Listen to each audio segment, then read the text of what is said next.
With apologies to the one group that might find themselves offended. Hi, my name is Rabbi Moshe Rudner, Chacham Musa, and I live here in Egypt, the Chief Rabbi of Egypt. In fact, you could say the Chief Rabbi of all the Arab countries. I think it's fair to say at this point. But they say you should start with a joke. That part wasn't really a joke. So here's the joke. The secret people who run the world, above the Freemasons, above the Zionists, above the Bushes and the Rockefellers, the few people who really run the show, they call in 3 candidates to see who should join them as their enforcer.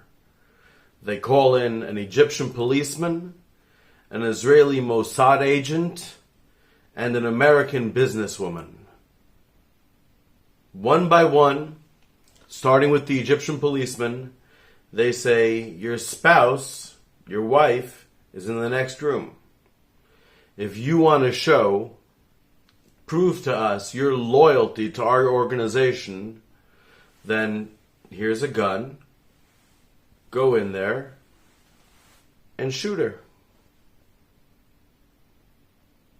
The Egyptian guy is a policeman, he's comfortable around guns, but he goes in, he can't do it. He says he's shaking. He can't even walk into the room. All right, he's kicked out. Next, the Mossad agent is brought in. His wife is in the next room. He's given a gun. He says, all right, I have prepared for this my whole life, I want one day to be Prime Minister. So he gets himself all set, all psyched. He goes in, and after 2 minutes he comes out crying, embarrassed.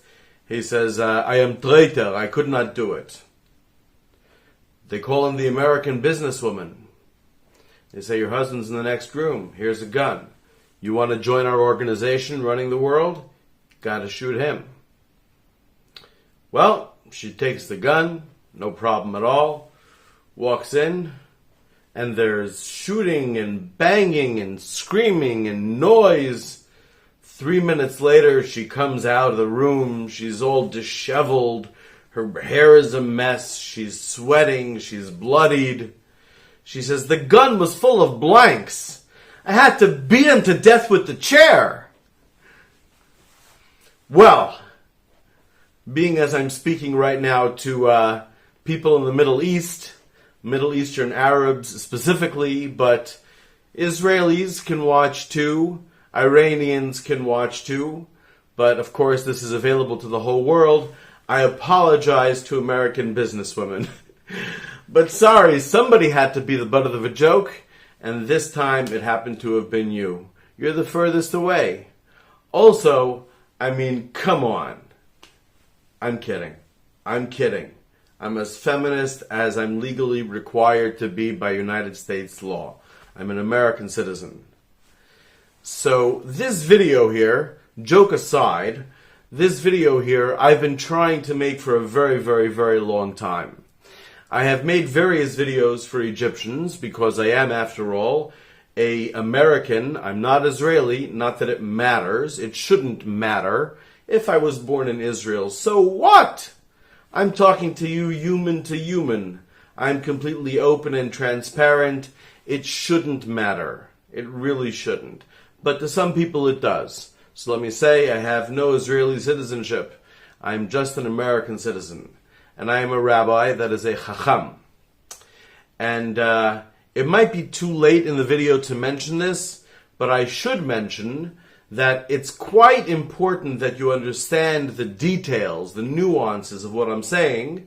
So if you're using the YouTube application, you can click the settings button, followed by translate, and there should be an option there to have automatic translations to, I presume, Arabic, or whatever language anybody else happens to speak. Like I said, this is for the Middle East generally, so I guess it includes Iranians and Israelis, but for the most part, I'm speaking to the Arab world. That's where I'm living. I'm living in Egypt. I'm the only public Jew in the entire country of Egypt, and I'm a rabbi, publicly in Egypt. I hand out business cards. And, well, the reason why these videos usually take too long is because there's so much to say. Like, for example, I really want to tell Egyptians that they have a misconception about their countrymen or about their government. Things are much better than they think they are in, compared to, let's say, America, where I'm from. They think things are so much better, whether government or whether people. Not true. I could tell you so many examples, and I would love to, but unfortunately we've got to keep this video going. We've got to make it brief. Those are the necessities. So what I am setting up, however, is if you're interested, because I'm not even going to discuss in this video, I'm not going to discuss the most important thing of all, which is the war that you and I can stop. Yeah, stop.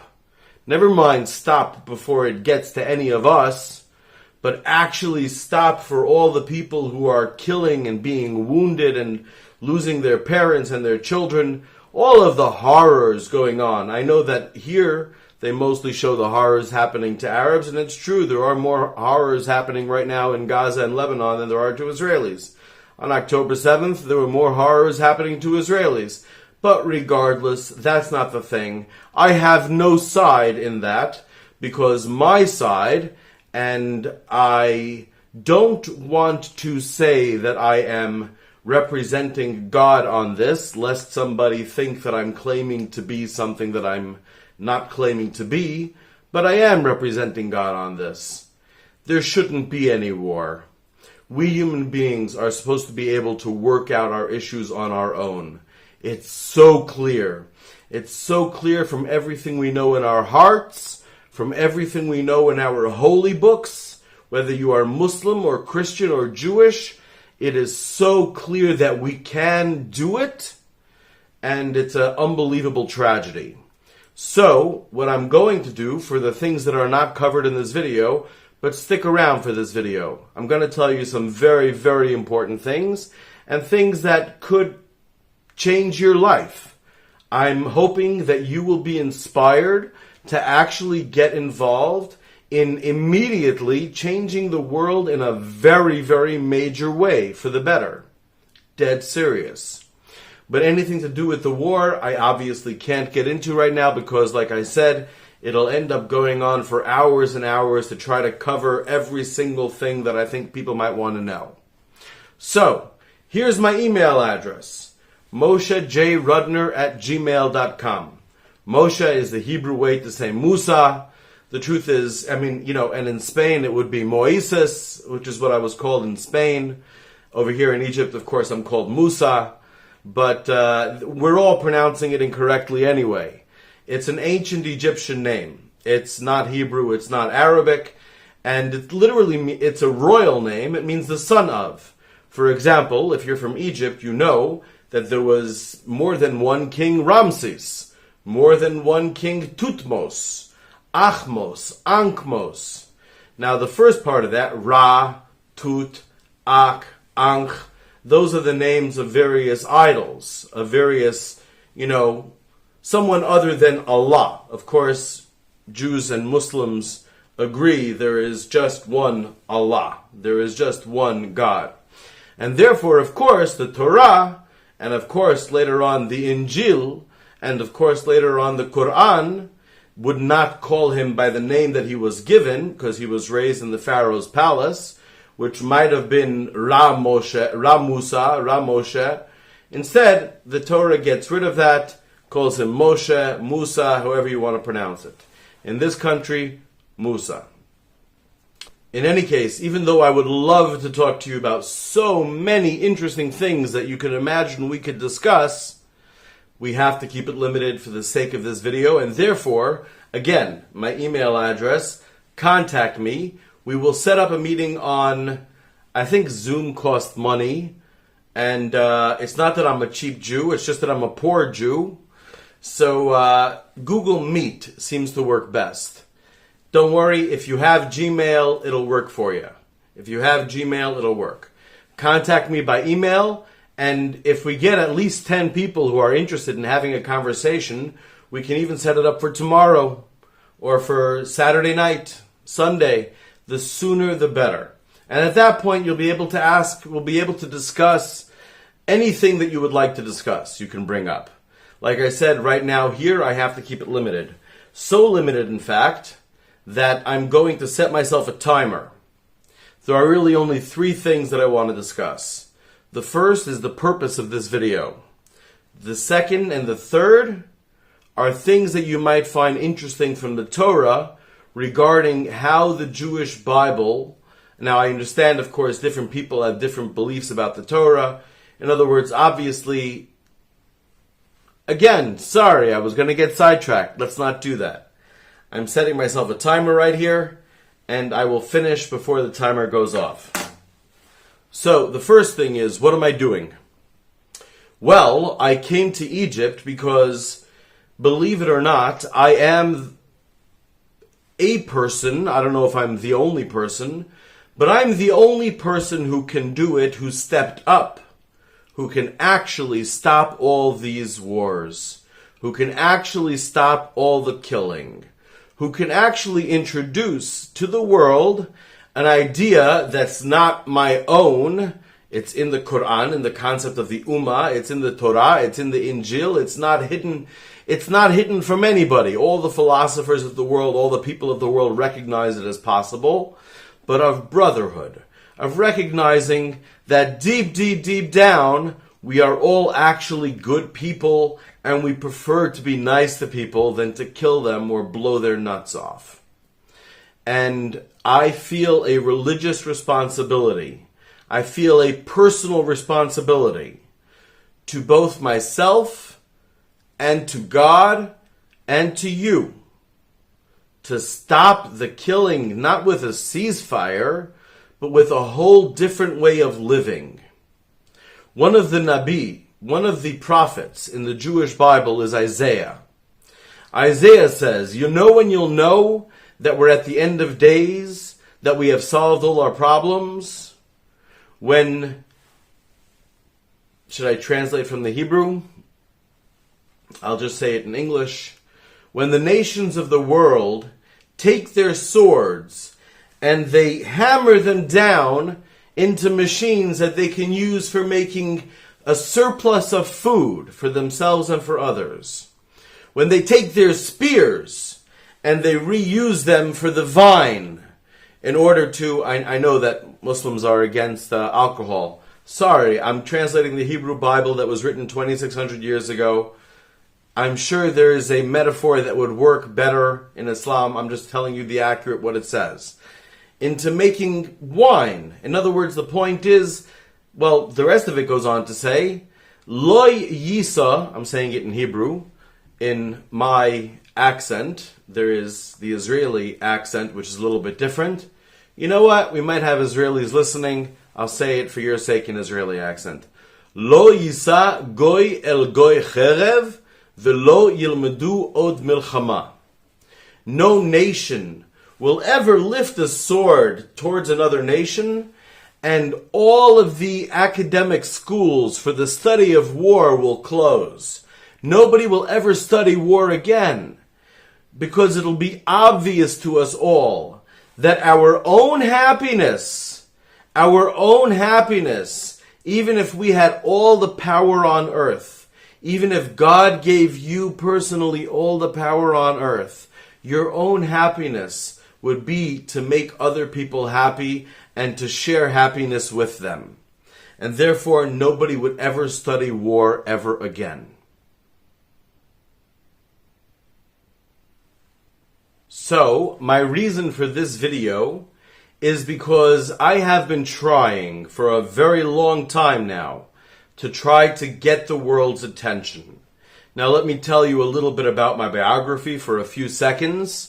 You might know, if you speak English, if you speak Arabic, you might not know, but you might know the word Hasbara. Hasbara, even Google translates as propaganda. Really, Google translates that Hebrew word as propaganda. Hasbara literally means explanation, is all it means. I was appointed by one of the most important rabbis of Israel in 1999, Rabbi Noach Weinberg.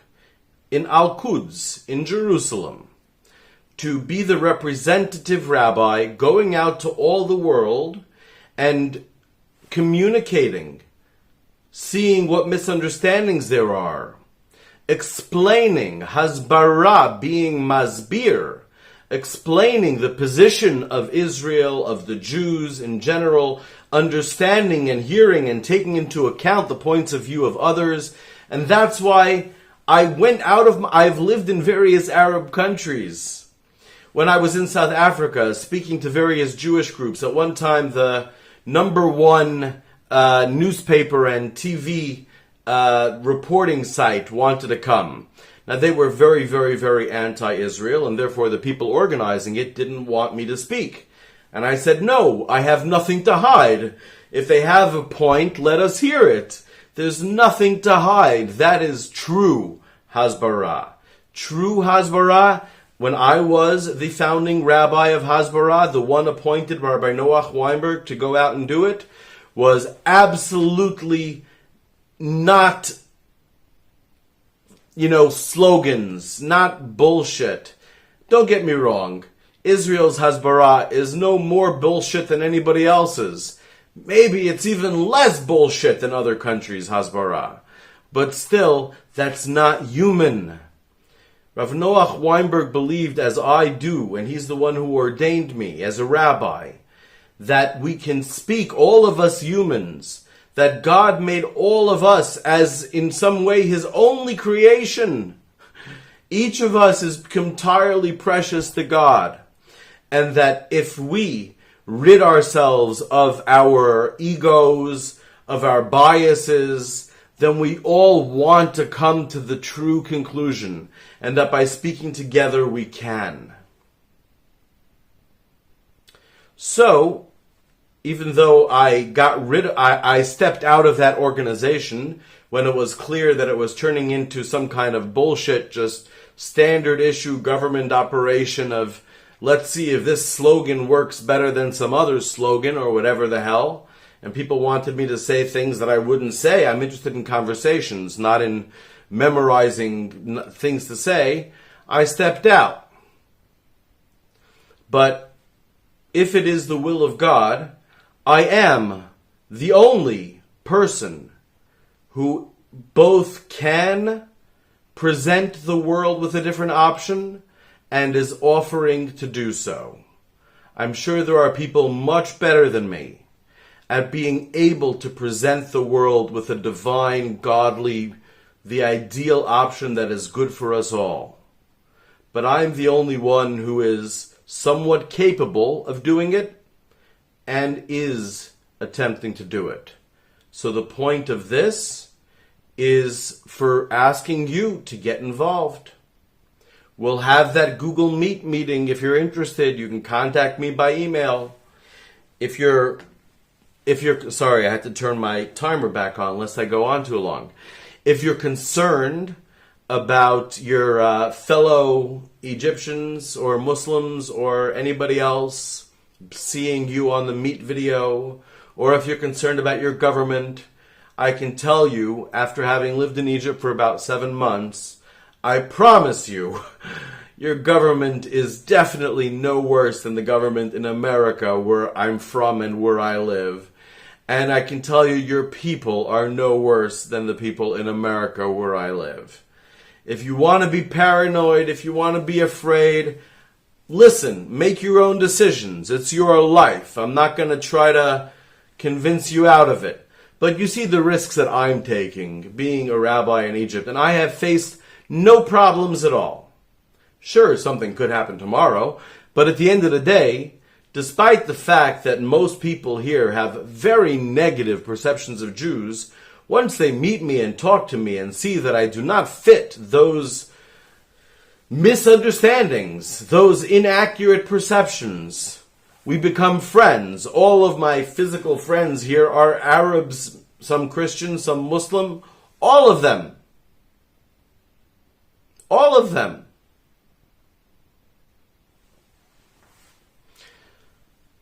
Egyptians are much smarter and much more open-minded, and you should know, actually, I can tell you this, as someone who has this YouTube channel, Most people who write comments on YouTube channels are really just people who are unfortunately frustrated because the world has gone away and the only way to communicate is through the internet, and therefore they have something to say and nobody will listen, so they show up on some YouTube channel where they didn't watch the video and they write whatever nonsense they feel they have to write. That's unfortunately what most people are doing.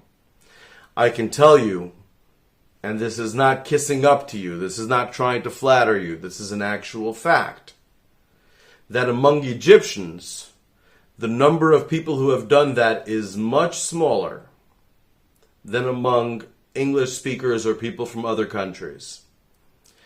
Among Egyptians, of course, I have received some messages, why don't you die and your mother should die and whatever. Of course I've received, I don't let them through such dumb YouTube messages. At least if they had watched the video and made a clever reference to something in the video, maybe yes. But there's no reason to let that garbage through. But among Egyptians, the percentage of people who, despite the understandable common paranoia about Yahudi people, nonetheless say welcome to Egypt with a heart, and you can tell they mean it, no one's making them write that, it's much higher than people who speak my own English language, than people who come. You guys are better in that regard. You don't have that much to fear from your fellow Egyptian, and so far as your government is concerned, it would take us I would have to speak for too long to explain it, but again, your government is not afraid of people who are sensible. And if you're watching this video, you're sensible. You're reasonable. The only one thing I have to tell you is that the American government, just like here, is a government really just run by one small group of people. Just that over here, you think that you have one president and that there are other theoretical options. In America, they've managed to convince the population that they have two really different options. They can vote for Kamala Harris or Donald Trump, and they're completely different. The truth is they're exactly the same.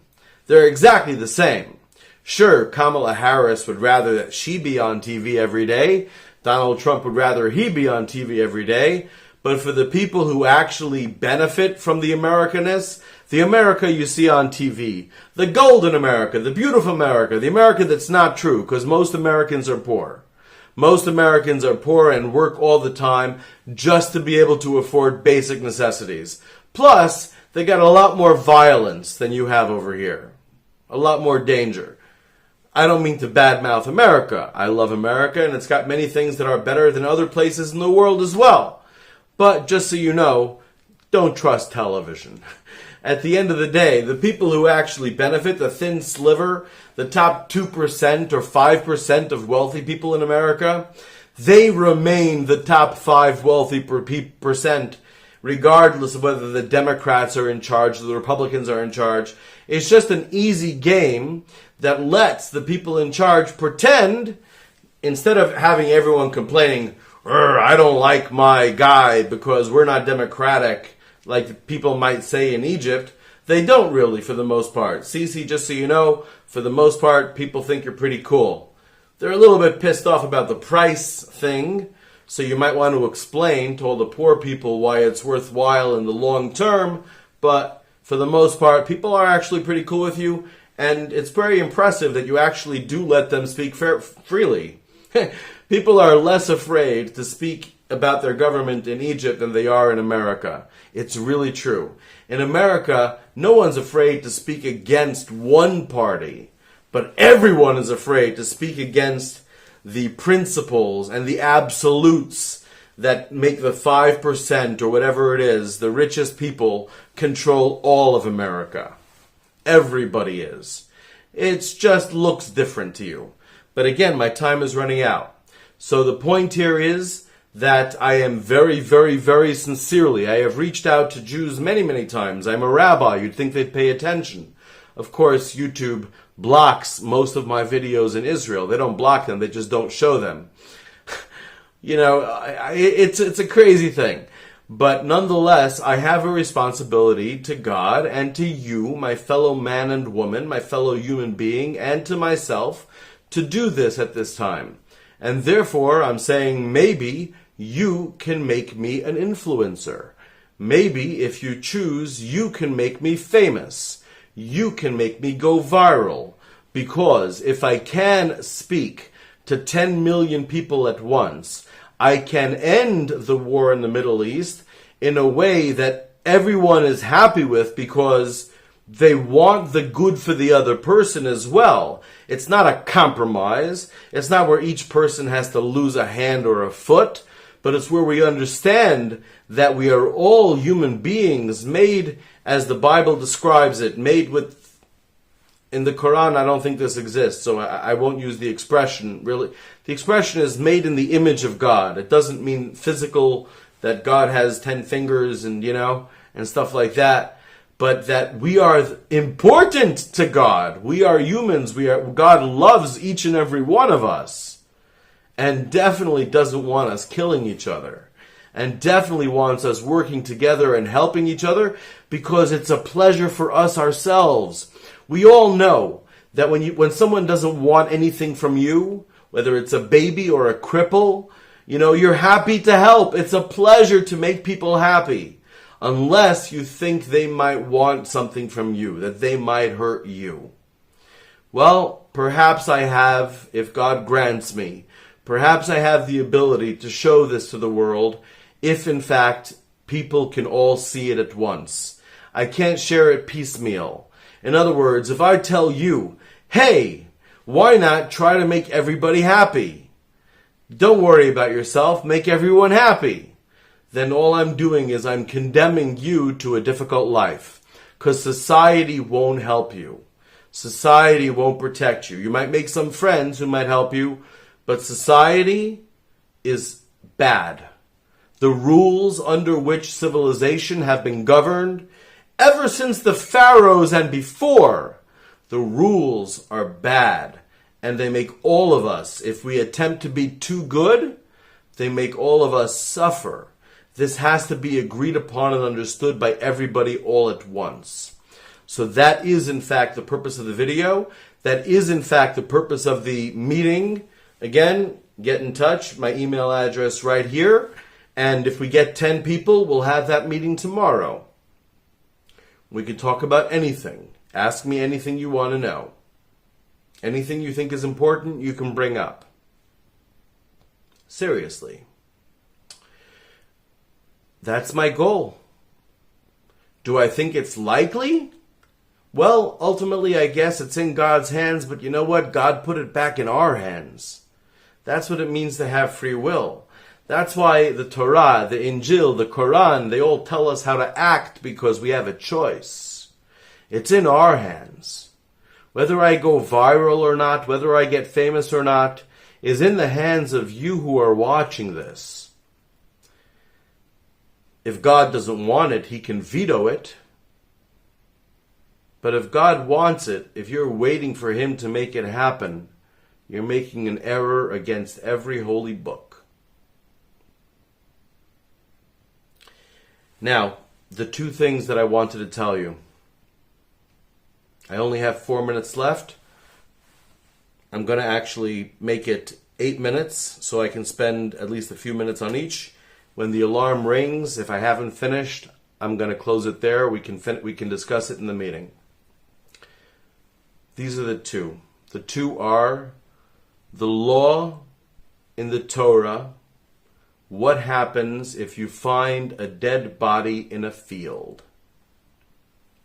There's a whole bit of instructions, a whole to-do, a whole explanation of what has to be done by everybody in the country if they find a dead body in the field. This was written, well, if you think it came from actual Sinai 3,500 years ago.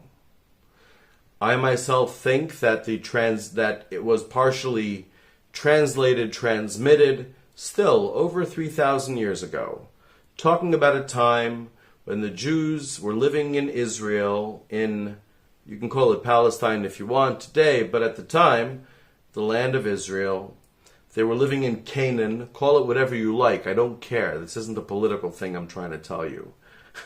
The Torah doesn't give it a name anyway. So they're living there in their land, and if you find a dead body in the field, the second thing I need to tell you about is the 50-year Jubilee. According to the Torah, there are societies, worlds, there are lifetimes. Every 50 years is considered a whole new world. Every 50 years is supposed to be a stop, a reset, so that all the things that messed up over the previous 50 years get reset. Everybody is equalized. Everybody has equal, you might have made good decisions, bad decisions in business. You might be very rich, very poor. All loans are canceled. All contracts are canceled. And for a full year, nobody works. And everybody just meets and gets together. And through that entire year of not trying to get anything for yourself, but just letting go of everything that accrued, everything that you were taught, and everything that you've worried about, and all your problems over the course of a year, and meeting people just in friendship, just for pleasure, you end up figuring out how to live the next 50 years. Those are the two concepts. I can't promise I'll get to them both before the alarm rings. They're both very important. If I don't get to the second one, the reason it's very important is because it starts in 1 week. It starts in literally 7 days. The final, if you believe certain prophecies, we shouldn't worry that much about that. But nonetheless, possibly the final, certainly in all of our lives, the final chance that we have for this reset, to refresh, to get rid of all the sicknesses of society, all the sicknesses that are in our heads, in our beliefs, in our practices, through this full year of vacation, this full year where we are all supplied with our basic needs, where nobody goes hungry. The government ensures that everybody has food, place to stay as we travel. We all share our homes with all kinds of people from all over the world. We meet together at certain times in our millions or perhaps even our billions. This is supposed to begin in a week.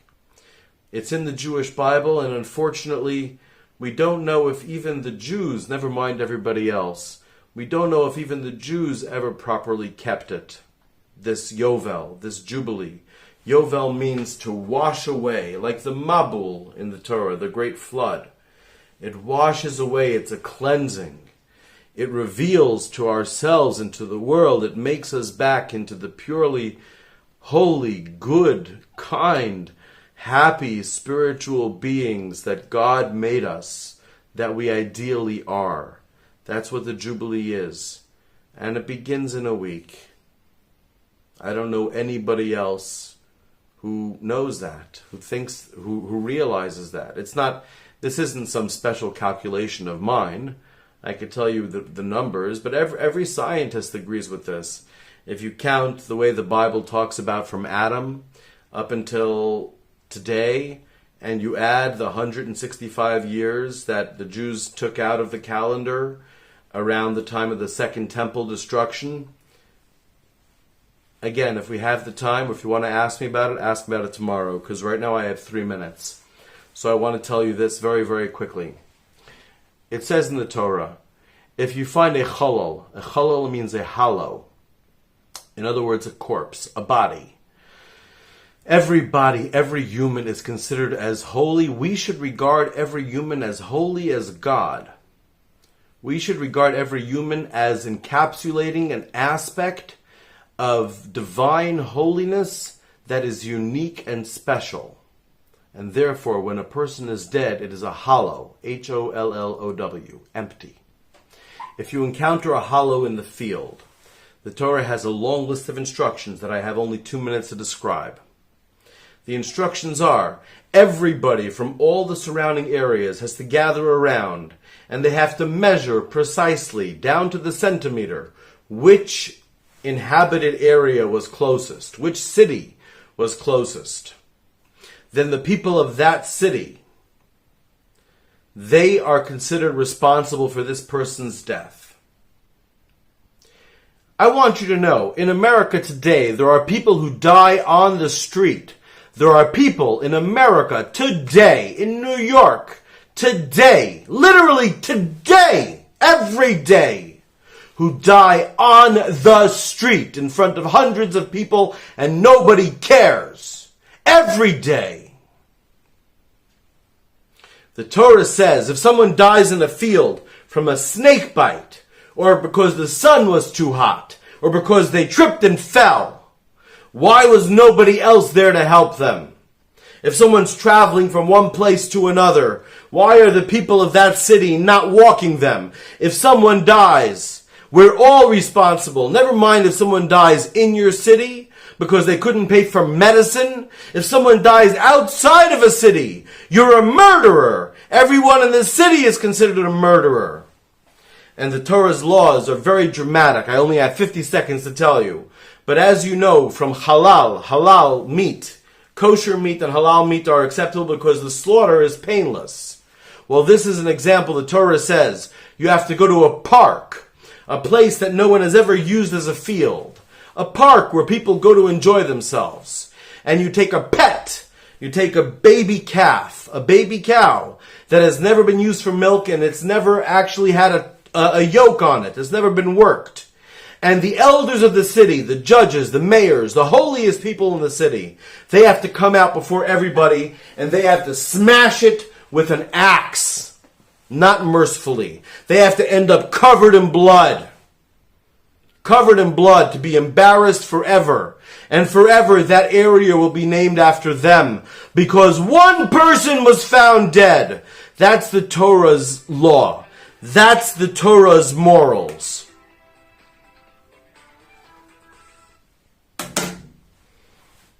If one person, Jew or Gentile, man or woman, adult or child, if one person is found dead outside of a city, everyone is considered a murderer. Look at our world today.